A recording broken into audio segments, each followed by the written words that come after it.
بسم اللہ الرحمن الرحیم۔ السلام علیکم ورحمۃ اللہ وبرکاتہ۔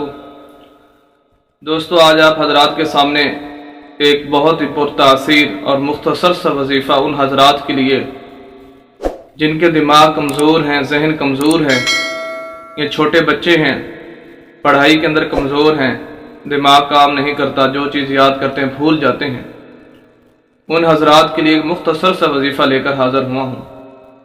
بہت ہی کم وقت لگے گا، چند سیکنڈ کا وظیفہ ہے، بلکہ 2 وظیفے عرض کر دوں گا۔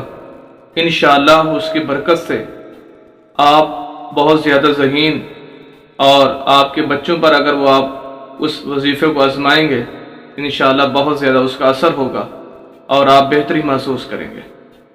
وہ وظیفہ ایک تو یہ ہے کہ یا حافظو یا حفیظو، یہ 2 نام، جو بھی چیز کھانے پینے والی ہے، آپ خود کھا رہے ہیں یا بچوں کو کھلا رہے ہیں، ان پر یہ 2 نام، یہ 2 لفظ 7 مرتبہ پڑھ لیں، یا حافظو یا حفیظو۔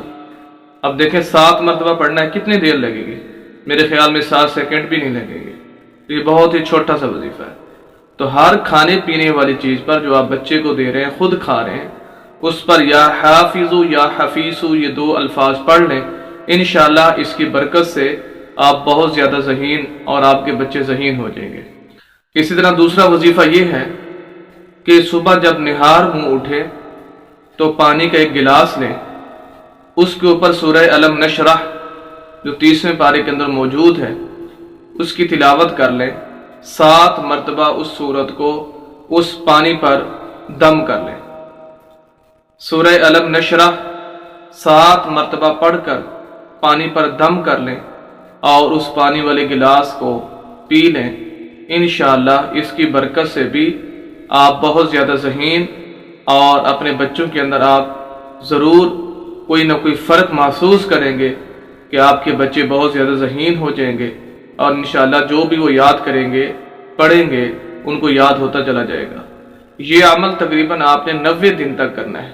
اس عمل کو، دونوں عملوں کو تقریباً 90 دن کی نیت کر کے آپ نے شروع کرنا ہے، اور اس عمل کو جاری و ساری رکھنا ہے۔ اگر 90 دن سے زیادہ کر سکتے ہیں تو بہتر، اگر نہ کم از کم 90 دن تک اس عمل کو آپ نے کرتے رہنا ہے، انشاءاللہ اس کی برکات آپ ضرور محسوس کریں گے۔ امید کرتا ہوں کہ آج کی ویڈیو آپ کو اچھی لگی ہوگی۔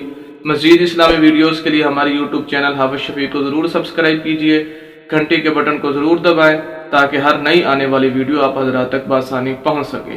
والسلام۔